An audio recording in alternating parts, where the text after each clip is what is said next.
Merci d'être sur ce plateau, édition spéciale Symposium Mine Guinée 2019. Nous recevons comme autre invité sur ce plateau, c'est bien le directeur général de la Société minière de Bokeh, M. Frédéric Bouzig. Il était panéliste sur ce thème, vous le savez bien, synergie, mine, infrastructure, enjeux pour un développement intégré, durable pour la Guinée. Monsieur le directeur, bonjour, bienvenue. Bonsoir, M. Keita. Je rappelle que la Société minière de Bokeh est sponsor de cet événement. Alors, si nous sommes à la 6e édition du Symposium Mine Guinée. C'est quoi l'impression au niveau organisationnel sur ce symposium? Écoutez, je pense que toutes les personnes présentes depuis 8 heures ce matin, et elles sont nombreuses, pourront vous dire que je pense que c'était un plein succès en termes déjà d'affluence. De nombreuses personnes sont venues depuis plusieurs jours maintenant et occupent les réceptifs hôteliers de la Guinée, comme on a l'habitude de le dire. Également une forte mobilisation experte. Des experts internationaux qui sont venus de différents pays, de différentes nations, mais également l'ensemble du secteur minier et des opérateurs économiques guinéens qui sont mobilisés pour l'événement. Donc déjà, premier succès en termes d'affluence. Le thème retenu et le panel auquel vous avez participé, c'est bien intitulé Synergie mine, infrastructure, enjeux pour le développement intégré et durable de la Guinée. C'est quoi la place de la SMB dans ce concept-là, développement intégré? Est-ce que déjà vous êtes concerné? Vous savez, je pense que depuis le début, nous faisons la promotion d'un projet intégré, puisque nous sommes avant tout des logisticiens. Nous avons mis en place à travers notre projet différentes composantes, que ce soit une composante portuaire, une composante routière, une composante minière, pour permettre une synergie déjà entre 3 acteurs différents qui, avant ce projet, ne se côtoyaient pas, ne se connaissaient pas ou ne travaillaient pas ensemble. Donc preuve en est que déjà on peut réunir des acteurs majeurs en ce qui les concerne, des opérations industrielles ou des opérations économiques pour faire d'un projet minier un projet durable. Alors on parle de développement intégré et durable, c'est bien un développement qui concerne aussi les populations à la base. Alors concernant votre projet en tant qu'SMB, on sait que vous êtes inscrit dans une logique de promotion du contenu local, entre autres, mais est-ce qu'on peut savoir un peu les axes prioritaires dans ce contenu local et quand on parle de développement durable, les axes prioritaires de votre projet? Premièrement, aujourd'hui la SMB, le projet SMB Winning Consortium concerne 9000 collaborateurs guinéens, 9000 collaborateurs, 9000 employés à différentes tâches, que ce soit la partie minière, la partie transport, la partie maritime, la partie portuaire. Et je n'aurai de cesse de citer des dizaines et des dizaines de métiers qui sont autour de notre projet. Contenu local, c'est aussi donner la part belle aux sous-traitants. Plus de 150 sous-traitants travaillent avec nous rien que dans le domaine du transport de la bauxite. On parle de milliers d'emplois uniquement sur le transport, emplois directs, mais aussi on oublie parfois les emplois indirects qui sont ces sous-traitants-là, et également tous les emplois induits, les emplois de service qui tournent autour de nos projets, que ce soit des opérations d'entretien des routes, que ce soit des opérations de mécanique, que ce soit des opérations de service, simplement de fourniture de services pour le projet. Donc notre implication dans le contenu local auprès des communautés est déjà relativement important.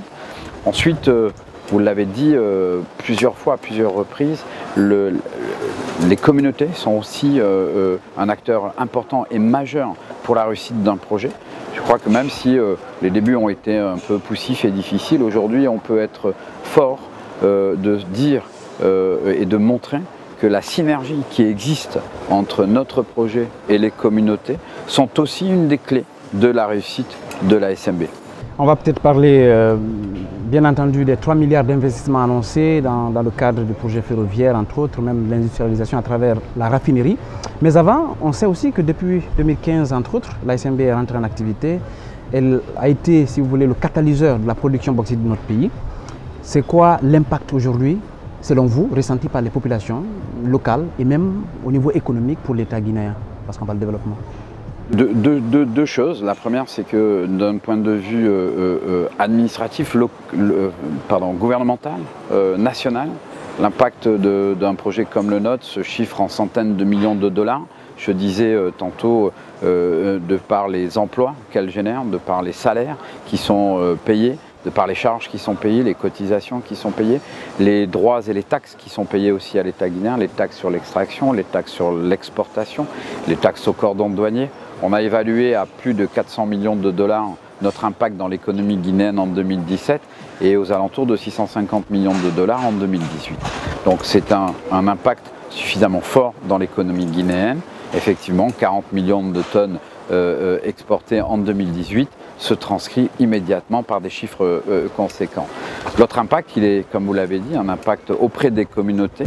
Aujourd'hui, les infrastructures que l'on a pu créer, que ce soit des routes, que ce soit les ports, ont permis aussi de désenclaver des zones, de travailler avec les communautés, de mettre en place un certain nombre de projets qui sont plus faciles d'accès, qu'ils ne l'étaient pas il y a quelque temps, et qui permettent aujourd'hui aux communautés d'envisager la possibilité de créer d'autres métiers, de créer d'autres opérations, je pense aux opérations agricoles ou agro-industrielles, autour de nos projets, de par le désenclavement de ces zones. Bien entendu, alors c'est la question essentielle, c'est qu'aujourd'hui vous comptez investir près de 3 milliards de dollars dans l'économie à travers ce projet ferroviaire et aussi cette raffinerie tant attendue. C'est quoi en termes d'emploi? L'ASMB compte à travers ce projet, lui seul, créer de nouveaux emplois en termes de nombre? Encore une fois, c'est toujours pareil.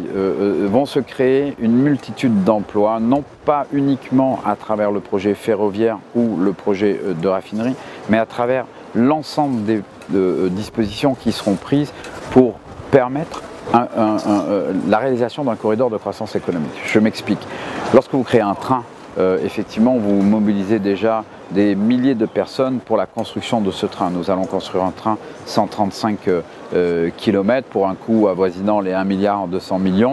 Ça va prendre 2 ans et demi, ça va mobiliser un certain nombre de personnes, tout corps de métier confondu, pour la construction. Mais aussi, et c'est ce que nous avons mis en avant dans notre projet lorsque nous sommes allés le défendre auprès du gouvernement guinéen et pour pouvoir faire entendre notre voix lors des négociations des conventions, c'est de pouvoir développer à travers ces infrastructures de transport ou ces infrastructures industrielles une nouvelle conception de corridors de croissance économique avec en priorité une croissance sur le secteur agricole et l'agro-industrie qui aussi générera, grâce aux multiples projets qui seront mis en place, des centaines, voire des milliers d'emplois directs et autant d'emplois indirects.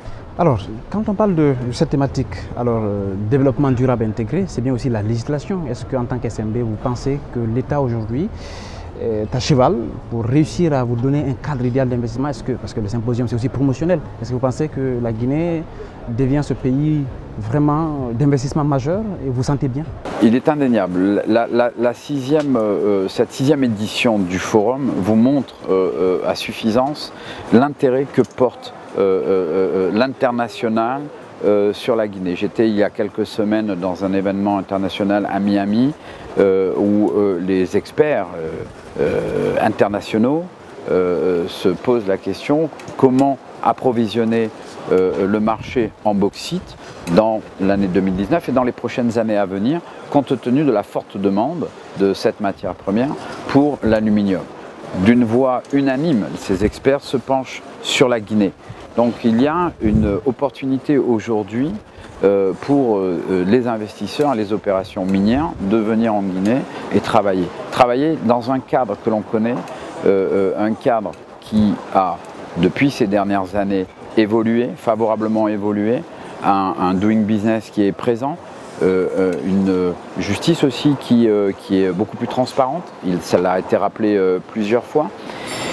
Et aujourd'hui, le cadre législatif de la réglementation, depuis l'adoption du nouveau code minier en 2011 et son amendement en 2013, font qu'il existe tout un arsenal de textes d'application qui sont en place. Alors certes, on pourrait se poser la question, est-ce que tous les textes sont en place et sont adaptés à la situation sociale économique actuellement? Certainement pas, certainement pas.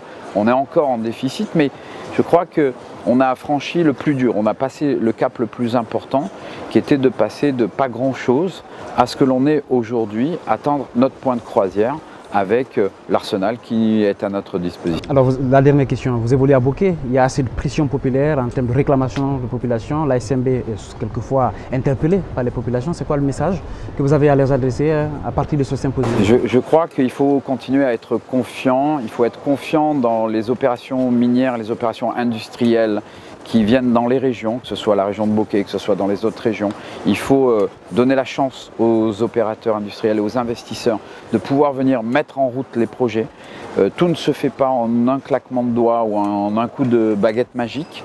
Il y a du temps. Bien entendu, l'attente des populations légitimes est important.